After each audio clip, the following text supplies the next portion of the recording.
নমস্কাৰ, মই পৰেশ মালাকাৰে প্ৰাসংগিক প্ৰশ্নলৈ আপোনালোকক আদৰণি জনাইছোঁ। দুগৰাকী লেখত ল'বলগীয়া অসমীয়া গ'লগৈ। মই কটন কলেজৰ ছাত্ৰ, বোধহয় 1978 চন। তেতিয়া কটনৰ ইংৰাজী বিভাগটো কলেজৰ পুথিভঁৰালটোৰ গাতে লাগি আছিল। অধ্যাপকসকল বহা ঠাইখিনিৰ আগৰ ফালে এখন পাৰ্টিশ্যন আছিল। তেতিয়া অসমৰ চাৰিওফালে মাৰ্ক্সবাদী চিন্তাৰ ঢৌ। কিবা কাৰণত মই ইংৰাজী বিভাগৰ কোনোবা এজন অধ্যাপকক লগ কৰিবলৈ গৈছিলোঁ। অধ্যাপকগৰাকীক লগ কৰাৰ আগতে সেই খোলা ঠাইখিনিত থিয় হৈ থাকোঁতে সিফালৰ পৰা আমাৰ অধ্যাপক ৰঞ্জিত দেৱ গোস্বামীৰ কণ্ঠস্বৰ ভাহি আহিছিল। তেওঁ কোৱা দুষাৰ কথাই মোৰ মনত আছে। ইন্দিৰা কংগ্ৰেছ আৰু ৰাধা গোবিন্দ বৰুৱা। ইন্দিৰা কংগ্ৰেছ তেতিয়া এটা গালি আছিল। আনহাতে ৰাধা গোবিন্দ বৰুৱাক কোনোৱে অসমীয়া বুৰ্জোৱাৰ প্ৰতিনিধি বুলি কৈছিল। বিধিৰ কি বিপাক!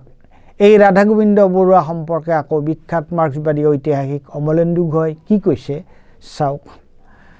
ঊৰ্ধ্বকমা মোৱামৰীয়া বিদ্ৰোহ সম্পৰ্কে মোৰ চিন্তা চৰ্চাৰ সূত্ৰপাত অৱশ্যে 1950 চনৰ পৰাই আছাম ট্ৰিবিউন পত্ৰিকাত প্ৰকাশিত এটি প্ৰবন্ধৰ যোগেদি। সেয়া প্ৰথম এই বিদ্ৰোহক শ্ৰেণী সংগ্ৰাম বুলি অভিহিত কৰা হৈছিল। শাৰদীয়া ছুটীত তেজপুৰৰ পৰা গুৱাহাটীলৈ আহিছিলোঁ আৰু ট্ৰিবিউনৰ অফিচলৈ গৈছিলোঁ এদিন। সম্পাদকৰ কোঠাৰ পৰা ওলাই আহি হাউলিৰ ভিতৰতে ৰাধা গোবিন্দ বৰুৱাকো লগ পাইছিলোঁ। আবেলিৰ চাহটোপা খাবলৈ তেওঁৰ ঘৰলৈকে মোক তেওঁ লৈ গৈছিল আৰু মোৰ প্ৰবন্ধটিৰ বাবে শলাগ জনাই প্ৰবন্ধ পাতি পঠিয়াই থাকিবলৈ মোক অনুৰোধ কৰিছিল। উচ্চ বৈষ্ণৱবাদৰ পৰা মোৱামৰীয়া বিদ্ৰোহলৈ অমলেন্দু গুহ। এই কথাখিনিৰ টিকা টিপ্পনী ব্যাখ্যা অপ্ৰয়োজনীয়।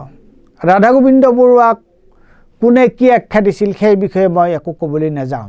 কিন্তু ৰাধা গোবিন্দ বৰুৱা তেতিয়া এজন মহান অসমীয়া আছিল। তেওঁক মানুহে এনেই সিংহপুৰুষ খিতাপ দিয়া নাছিল। সেই ৰাধা গোবিন্দ বৰুৱাৰে সুযোগ্য সন্তান আছিল প্ৰফুল্ল গোবিন্দ বৰুৱা আৰু প্ৰদীপ বৰুৱা। তেওঁলোকৰ ডাঙৰজন ককায়েক তুলসী গোবিন্দ বৰুৱা কেইবা বছৰৰ আগতেই ঢুকাল। এতিয়া সৌসিন্না প্ৰফুল্ল গোবিন্দ বৰুৱাৰ মৃত্যু হৈছিলহে। কালি সন্ধিয়া প্ৰদীপ বৰুৱা গ'লগৈ। ট্ৰিবিউন গোষ্ঠী কেৱল অসমীয়া সাংবাদিকতা নহয়, সমসাময়িক অসমীয়া পৰিচয়ৰ লগত জড়িত হৈ থকা বুলি ক'লেও বঢ়াই কোৱা নহয়। ট্ৰিবিউন গোষ্ঠীৰ সীমাবদ্ধতাৰ আলোচনা বেলেগে হ'ব পাৰে, হোৱা উচিতো। কিন্তু ট্ৰিবিউনৰ অৱদান কি আছিল? ট্ৰিবিউনৰ অৱদান বুলিলে তাৰ দুটা দিশ, এটা ইংৰাজী, আনটো অসমীয়া। দ্য আছাম ট্ৰিবিউনে জন্মলগ্নৰে পৰা মোটামুটি এটা সুস্থ সাংবাদিকতাৰ পৰম্পৰা বজাই ৰাখিছিল। কাকতখনত আমি কেতিয়াও কোনো ধৰণৰ উগ্ৰতা দেখা নাছিলোঁ। আগতে কিবা এটা ঘটনা সম্পৰ্কে মানুহৰ মাজত কিবা সংশয় উপজিলে কোৱা বিখ্যাত উক্তিটো আছিল, এই বিষয়ে আছাম ট্ৰিবিউনে কি কৈছে চাই লওকচোন। ইমানেই আছিল আছাম ট্ৰিবিউনৰ গ্ৰহণযোগ্যতা। আনকি যেতিয়া দৈনিক অসম আন্দোলনৰ মুখপত্ৰ হৈ পৰিছিল তেতিয়াও। আনহাতে দৈনিক অসম আৰু অসমবাণীয়ে কেৱল অসমীয়া সাংবাদিকতাৰে যে পৰাকাষ্ঠা কৰিছিল সেইটো নহয়, এই দুয়োখন আছিল অসমীয়া ভাষাৰ অনুশীলনৰো মাধ্যম। আধুনিক অসমীয়া ভাষা, বিশেষকৈ অসমীয়া গদ্যৰ বিকাশত এই দুয়োখন কাকতৰ ভূমিকা কোনেও অস্বীকাৰ কৰিব নোৱাৰে। আধুনিক চলন্ত অসমীয়া কেনেকৈ লিখিব লাগে আমি এই দুখনৰ পৰাই শিকিছিলোঁ। তাৰ পিছত জীৱনৰ শেষ বয়সত ট্ৰিবিউন গোষ্ঠীৰ পৃষ্ঠপোষকতাত চন্দ্ৰপ্ৰসাদ শইকীয়াই গৰিয়সীৰ যোগেদি কেইবা বছৰলৈ এসময়ৰ প্ৰকাশৰ গৌৰৱোজ্জ্বল পৰম্পৰা জীয়াই ৰাখিছিল। প্ৰফুল্ল গোবিন্দ বৰুৱা বৰ জনা মানুহ আছিল। সাংবাদিকতা কি পেচা তেওঁ খুব ভালকৈ বুজি পাইছিল। তেওঁ কিন্তু সম্পূৰ্ণৰূপে প্ৰচাৰ বিমুখ মানুহ আছিল। প্ৰফুল্ল গোবিন্দ বৰুৱা অন্বেষাই গ্ৰন্থ প্ৰচাৰৰ বাবে লোৱা উদ্যোগটোৰ তাৎপৰ্য বুজি পোৱা ব্যক্তিসকলৰ মাজৰ এজন আছিল। তেওঁ মোক আৰু দুদুলমণিক বৰ ভাল পাইছিল। অন্বেষাই আয়োজন কৰা শিশু গ্ৰন্থ উৎসৱৰ প্ৰচাৰৰ বাবে তেওঁ সদায় বিনামূলীয়াকৈ দ্য আছাম ট্ৰিবিউন আৰু দৈনিক অসমত বিজ্ঞাপন প্ৰকাশ কৰিছিল। আমি 3 দশক আগতে উলিওৱা দেউকাৰ তেখেত এজন শুভানুধ্যায়ী আছিল।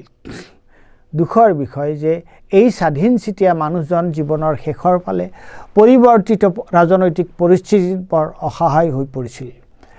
প্ৰদীপ বৰুৱাই অসমীয়া মানুহক এখন আলোচনী উলিয়াই দেখুৱালে, এখন বাণিজ্যিকভাৱে সফল আলোচনী। কথাটো কোৱা সহজ, কৰা টান। এই টান কামটো কৰি তেখেতে আমাক দেখুৱালে। প্ৰান্তিকৰ প্ৰান্তত আছিল ভৱেন্দ্ৰনাথ শইকীয়াৰ দৃষ্টি আৰু দৰ্শন, কিন্তু তাক জীপাল কৰি তুলিছিল প্ৰদীপ বৰুৱাইহে। কোনোবাই ভৱেন্দ্ৰনাথ শইকীয়াৰ দৃষ্টি আৰু দৰ্শন ভাল পাব পাৰে, কোনোবাই ভাল নাপাব পাৰে, কিন্তু কোনেও তাক অস্বীকাৰ আৰু অৱজ্ঞা কৰিব নোৱাৰে। আৰু আটাইতকৈ ডাঙৰ কথাটো কি জানেনে? ভৱেন্দ্ৰনাথ শইকীয়াৰ মৃত্যুৰ পিছতো কিন্তু প্ৰদীপ বৰুৱাই প্ৰান্তিকক আগৰ প্ৰান্তিক কৰিয়ে ৰাখিছিল। এইটো কম ডাঙৰ কথা নাছিল। প্ৰদীপ বৰুৱা যেন সততা আৰু ভদ্ৰতাৰ এক মাপকাঠিহে আছিল। প্ৰদীপ বৰুৱাৰ লগত মোৰ ব্যক্তিগত সম্পৰ্কও বৰ আন্তৰিকতাপূৰ্ণ আছিল।